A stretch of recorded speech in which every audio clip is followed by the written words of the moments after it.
आशा करता हूं आप सब बहुत अच्छे होंगे। मेरा नाम है सिद्धांत अग्निहोत्री। स्टडी ग्लोस पे आपका बहुत बहुत स्वागत है। तो दोस्तों, आज लद्दाख के लिए एक बहुत बड़ी खुशखबरी आई है। इंडियन एक्सप्रेस का ये बहुत ही अच्छा आर्टिकल है। तो बात करते हैं हम कि आखिरकार लद्दाख के लिए क्या बड़ी खुशखबरी है। क्योंकि देखिए, आपको पता है कि सोनम वांगचुक ने पिछले साल बड़ा प्रोटेस्ट किया था और मेरे ख्याल ने सरकार ने इसको माना है। लेकिन अभी भी मैं चाहता हूं कि लद्दाख को एक अलग स्टेटहुड दे दे तो सबसे बेस्ट रहेगा, या फिर ऑटोनोमस रीजन उसको बना दे।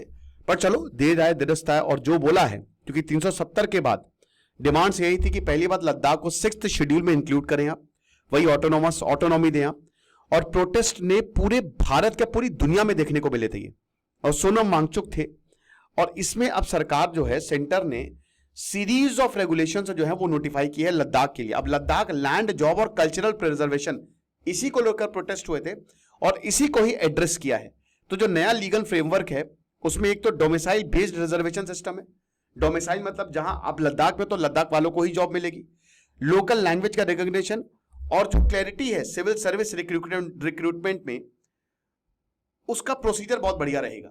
तो चलिए बात करते हैं। लेकिन उससे पहले दोस्तों बता दूं कि हमारा जो शानदार कंबाइंड एनसीईआरटी का कोर्स है, आप इसको अवेल करें। जीएस पेपर 2 के लिए सुपर इंपॉर्टेंट है ये। ज्योग्राफी, पॉलिटी, हिस्ट्री, इकोनॉमी हमने बहुत बढ़िया तरीके से बताई है। आपको काफी ज्यादा फायदा होगा। अभी ये 2000 रुपए का मिल रहा है, ऐसे 10,000 का है। एनसीईआरटी 80 कूपन कोड यूज करें। आज और कल ऑफर है, डिस्क्रिप्शन कमेंट बॉक्स में लिंक दिया है। तो चलिए अब सीधा सीधा हम रेगुलेशंस को देखते हैं। तो सबसे पहले जो नए रेगुलेशन है, 2 और 3 जून को सरकार ने इसको नोटिफाई किया है। 5 रेगुलेशन है टोटल। तो फर्स्ट रेगुलेशन जो है वो है Ladakh civil services decentralisation and recruitment regulation 2025। अब इस रेगुलेशन में आपको डोमिसाइल रिक्वायरमेंट जो है वो पूरी करनी पड़ेगी। यानी कि अगर आप लद्दाख में आते हो और अगर आप लद्दाख में नौकरी पाना चाहते हो तो आप यहीं के ही निवासी होनी चाहिए। समझ रहे हो? Domicile requirement. और ये पहली बार हुआ है। और डोमिसाइल कौन होगा यहां का निवासी? जो लद्दाख में 15 सालों तक रहा है, या फिर जिसने यहां पे 7 साल तक पढ़ाई की है, या फिर क्लास 10th और 12th लद्दाख में उसने किया है, या फिर वो केंद्र के कर्मचारी जिनके बच्चे यहां पे रह रहे हैं कम से कम 10 साल से, या फिर जो डोमिसाइल, जैसे जो पति पत्नी, मान लीजिए पति है, उसने पति लद्दाख का और उसने शादी की, तो भी ये चलेगा। तो वो पत्नी भी जो है वो एग्जाम दे सकती है। यानी कि यहां पे लद्दाख की जो सिविल सर्विसेज है वो लद्दाख के लोगों को ही मिलेगी। और मैं ताली बजाना चाहूंगा दोस्तों इसमें, क्योंकि लद्दाख में सोनम वांगचुक यही बता रहे थे कि एक एम्प्लॉयमेंट की बहुत बड़ी प्रॉब्लम है।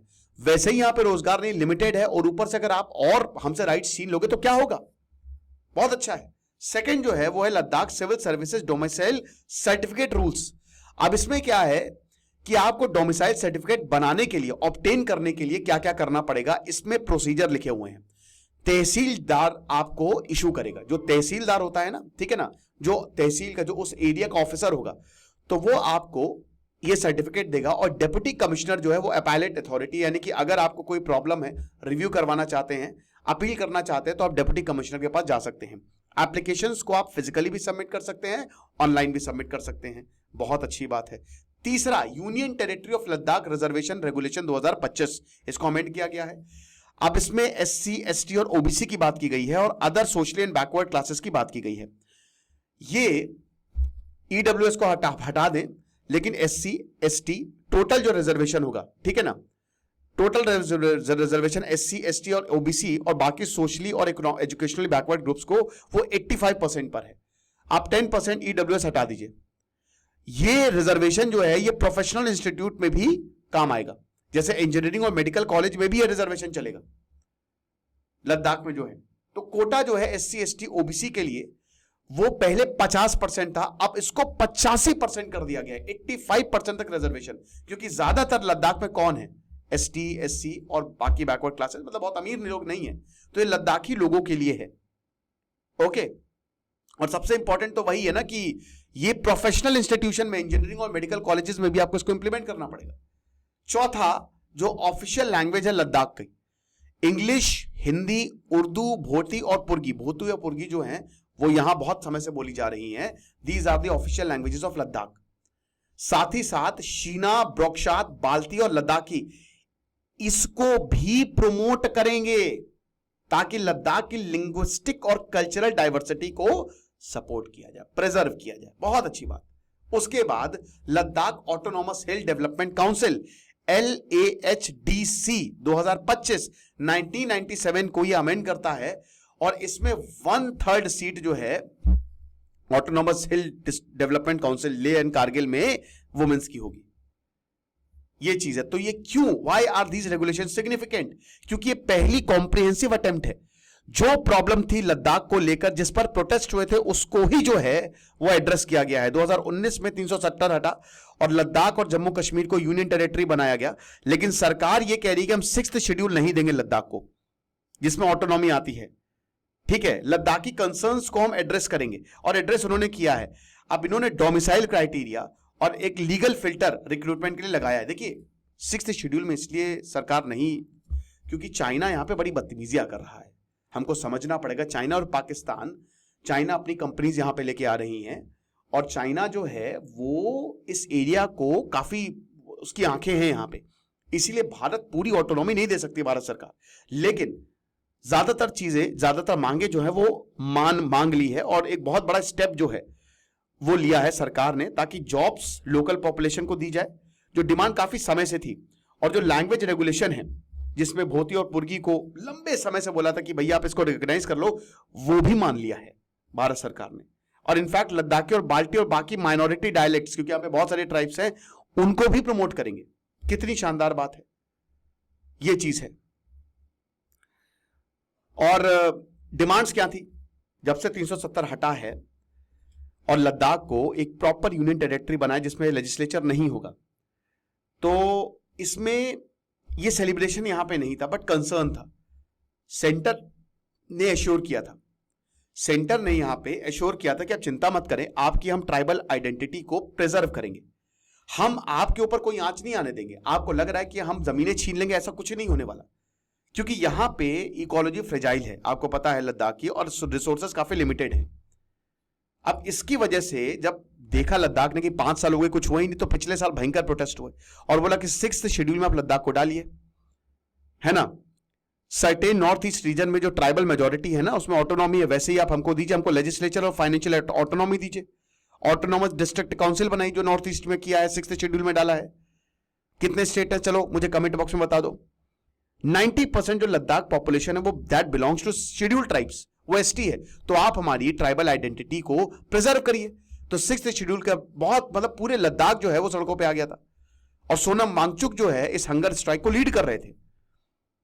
और इसमें जो लेह एपेक्स बॉडी थी और कारगिल डेमोक्रेटिक अलायंस कारगिल, जो बुद्धिस्ट और मुस्लिम कम्युनिटी को रिप्रेजेंट करते हैं, दोनों ने ही पार्ट लिया था। 2024-2025 में इस मूवमेंट ने नेशनल विजिबिलिटी को गेन किया, जैसा कि हमने बताया। तो अब ये इस तरीके की फोटोज बहुत उस समय वायरल हुई थी। तो अब जो नए रेगुलेशन हैं वो बहुत ही अलग हैं। लद्दाख जो है it was largely govern by adaptive versions of the law, जो जम्मू कश्मीर में है, जो जम्मू कश्मीर में लॉ थे वही लॉ यहां पे लागू किए जा रहे थे। और लद्दाख को यह बोला था कि हमारी प्रॉब्लम को कभी समझा नहीं जा रहा है, बल्कि लद्दाख बहुत बड़ा है। जम्मू कश्मीर रिजर्वेशन एक्ट 2004 में, civil services decentralisation and recruitment act 2010 में। अब इसमें डोमिसाइल का कंसेप्ट आया ही नहीं था लद्दाख में, तो जॉब्स का प्रोटेक्शन नहीं था लोकल्स के लिए। क्लियर रिजर्वेशन 50% तक खाली कैप थी। 2025 का रेगुलेशन ने ये डिपार्चर हो गया है। अब आपको ही हम जॉब देंगे, 85% जो है वो कैप लगा दी गई है। ये हिसाब किताब है। अब सबसे बड़ी बात, जो अभी जम्मू कश्मीर की एक अलग लॉ आ गया है और लद्दाख के लिए एक अलग लॉ आ गया है। तो बाइफर्केशन की बात करते हैं तो जम्मू कश्मीर ने डोमिसाइल लॉ, जिसमें सरकारी जॉब और लोकल्स ही आएंगे, ठीक है। लैंड ओनरशिप रिस्ट्रिक्शंस जो हैं वो लोकल्स के पास ही रहेंगे, आउटसाइडर जो है वो यहां पे लैंड नहीं खरीद सकते। और जो विधानसभा यहां पे वही बनाएगी यहां पे लॉ, ये कहा गया। लद्दाख की बात करें तो इसके पास लेजिस्लेचर नहीं है, रिजर्वेशन और पॉलिसी लोकल्स के लिए नहीं था, और अभी भी कोई लीगल प्रोटेक्शन मैकेनिज्म नहीं है। जम्मू कश्मीर के लिए था 2019 के बाद से, ठीक है। तो ये जो रेगुलेशंस हैं ये अब जैसे जम्मू कश्मीर के लिए हमने किया ना, सेम आप देख सकते हैं वैसे ही लद्दाख के लिए कर दिया अमेंड करके।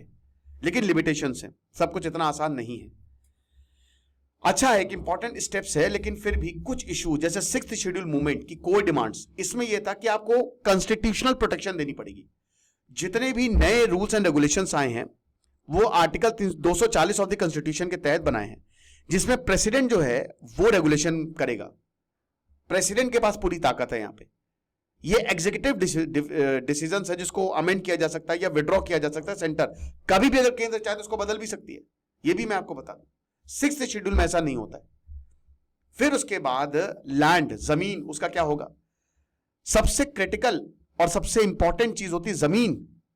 लैंड ओनरशिप जो नॉन डोमिसाइल्स की है, इसकी कोई बात नहीं हुई है, जो कि लद्दाख में की इशू है, क्योंकि सोनम वांगचुक बोल रहे थे कि हमारी जमीनों को लोग ले रहे हैं, इंडस्ट्रियलिस्ट ले रहे हैं, लार्ज स्केल टूरिज्म बढ़ता जा रहा है, इंफ्रास्ट्रक्चरल प्रोजेक्ट्स बनाए जा रहे हैं, क्लाइमेट वल्नरेबिलिटी है। लैंड के लिए, जमीन के लिए कोई सेफगार्ड नहीं है, लोकल लेजिस्लेचर नहीं है, या फिर council with law making power नहीं है। 6th शेड्यूल में आपको यह अलाउ किया जाता है कि आप ऑटोनोमस डिस्ट्रिक्ट काउंसिल बनाइए, लैंड, फॉरेस्ट, कस्टम, एजुकेशन पे आपका कानून चलेगा। और LAHDC में तो 1/3 जो है that reserve for women. Symbolic cultural protection, local language को रिकॉग्नाइज जरूर किया गया है, लेकिन रोड मैप नहीं है कि आखिरकार कैसे इस लैंग्वेज को आप एजुकेशन में यूज करेंगे। यह बहुत बड़ी बात है। तो यहां पे जो KDA के लीडर्स हैं, सज्जाद कारगिल ने, उन्होंने पार्शियल सेटिस्फैक्शन की, चलो अभी तो हम सेटिस्फाइड है, but something is better than nothing. तो पब्लिक की तरफ से ह्यूज प्रेशर था, तो सरकार ने इसको काम किया, लेकिन फिर भी लद्दाख सोसाइटी जो है वो 6th शेड्यूल के लिए काम करेगी, ये इन्होंने बोला है। हमारा डिमांड यही है कि जो डोमिसाइल कंडीशन है वो उसको 30 साल रखिए, 15 साल मत रखिए। नए प्रोविजन जो हैं वो हमारे कंसर्न्स को नहीं एड्रेस करते हैं, और प्रोटेक्शन भी नहीं है इसको लेकर, लैंड को लेकर। सोर्सेस ने यह भी बोला है कि लद्दाख का डेलीगेशन जो है वो अभी मिनिस्ट्री ऑफ होम अफेयर्स से अगले महीने मिलेगा, जो भी पेंडिंग इश्यूज इनको डिस्कस किया जाएगा। अमित शाह से जो भी मीटिंग हुई है या जो होने वाली है उस पर भी ये डिस्कशन होगा। बट वही बात है कि कुछ ना होने से तो कुछ ज्यादा ही, कुछ बेटर ही है, और काफी हद तक चीजों को एड्रेस किया गया है। बट जिन चीजों को एड्रेस नहीं किया गया है, मैं यही उम्मीद करूंगा कि सरकार उनको भी एड्रेस करे। डिस्क्रिप्शन कमेंट बॉक्स में कंबाइंड NCERT का लिंक दिया है, आपको बहुत ज्यादा फायदा होगा। खुश रहिए, पढ़ते रहिए। दिस इज सिद्धांत अग्निहोत्री साइनिंग ऑफ।